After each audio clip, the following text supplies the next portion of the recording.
in having this hot dog stall. The big problem with hot dog stall was slicing the onions, because Spanish onions are very strong and powerful and they smell like anything. So of course I took the precaution of slicing the onion in somebody else's room, not in mine.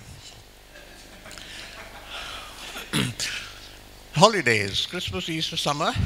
Yes, now on the top right, top left is Anne. She was my girlfriend in the latter years of the university, nurse, midwife. I wonder whether you can see the sign there. Notice, passing of bets. I can't see it here.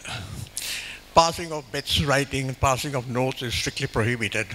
Now, one of the traditions of student life in the UK was pinching public notices. I think I got this from a railway carriage somewhere.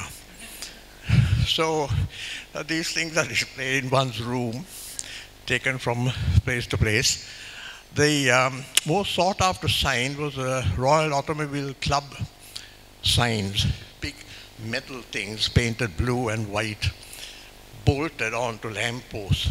Required about 4 or 5 people to nick one of those, because you have to stand on somebody, sit on somebody's shoulders and unscrew it with a wrench and then carefully bring it down and then carry through the streets of whatever town it was.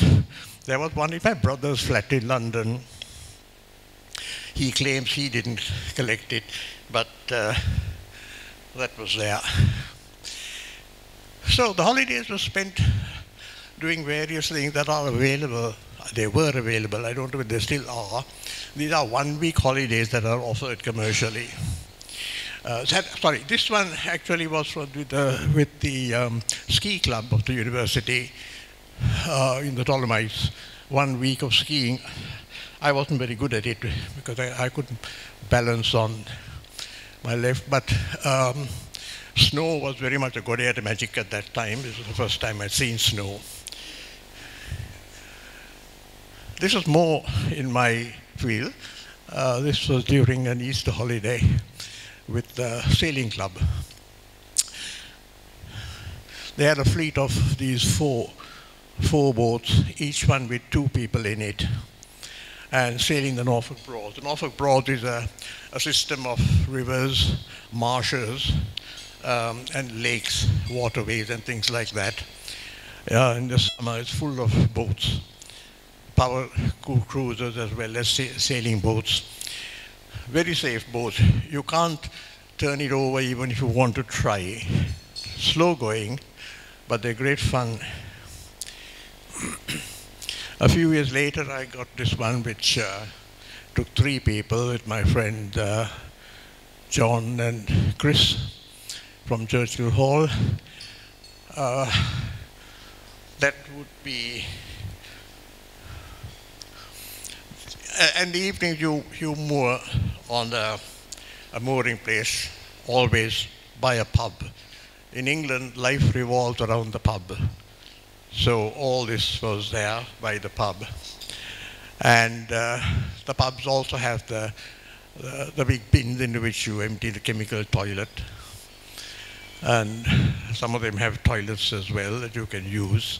Very primitive affairs. Some of them you have to hold the door shut while you're there inside. But it is all great fun. At night, the boom comes down onto a trestle, and this canvas hood is placed over it, which then covers the cockpit. And it's all very well fitted out inside.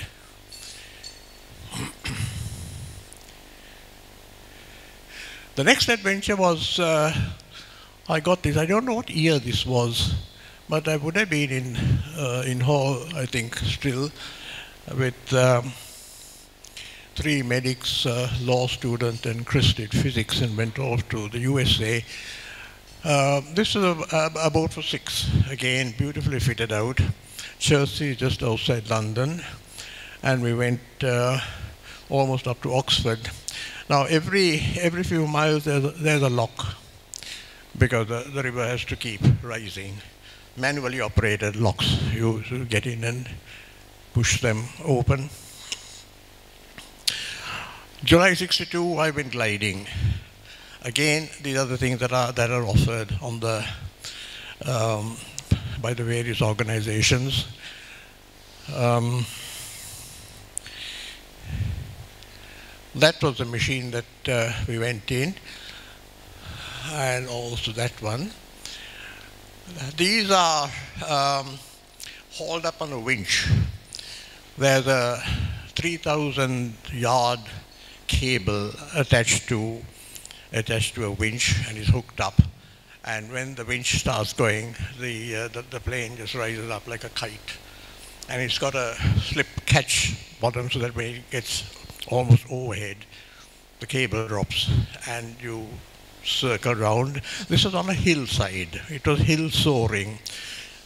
The wind comes in and goes up the cliff.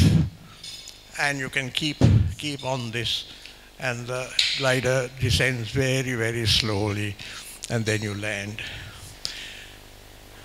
What happened there? Yeah, so that was great fun too. Unfortunately, I was unable to do any kayaking or hang gliding. Hang gliding was starting. It was available then, but I was never able to do that. Matter of time. Then eventually, summer of 1964, the time for graduation came. The final MB, which dragged on for about 3 or 4 weeks, quite a nerve-wracking period. And right at the end of the exam, I got my first job before graduation. I got a job in the British Army as a mess orderly for 2 weeks. So we were there washing plates, peeling potatoes, working in the cookhouse and so on. The final results came 1 week after this, and the commanding officer was the only one who was able to travel around, was able to ring the university and get the results. And I became a doctor. And my main job was looking after the sergeant's mess. I had to lay the table for them and serve them at table and pass them the sauce. And after I graduated, they had took a great thrill in saying, "Doctor, can I have the sauce, please? Doctor, can I have any more potatoes, please?" And they really made a big thing of it. But they all chipped together and gave me a bottle of sherry, which is very nice of them. So something I admired, appreciated being in England was the friendliness of the people there. I was in the south where there wasn't much color consciousness. Things were rather different, I think, in the mid-country. Now I think there can't be much problem with color. Anyway, that was a graduation photograph. And then I started hospital life. Intern, Ham Green Hospital, just outside Bristol, then in Exeter, Torbay, and Poole General Hospital. I should really have set my sights towards the big town, maybe London, and started working for my postgraduate exams because I really wanted to be a surgeon. But the call of the sea was too much. And I set south and worked my way down to the south coast to where the sea was. Everything was very, very relaxed and friendly. A lot of mixing between the senior people and the junior people. Now this, as you can see, is the Christmas party. That's the line of consultants there, all in their evening dress, waiting for one of the games that we had. Don't pay much attention to the bottom left picture. That doesn't mean much. So my girlfriend at the time, my girlfriend at the time was that one.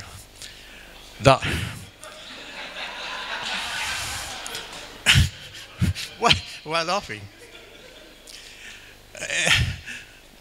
She was a staff nurse, And he was a charge nurse. Charge nurse is the male equivalent of a sister. And here you see the charge nurse with Kay Isles, one of the consultants. See, everything is very, very, very free and easy and things when you're off duty. But everything changes the next morning at 8 when you go into the ward, then things are different. I won't comment about the one on the bottom right. I don't really know what that was about.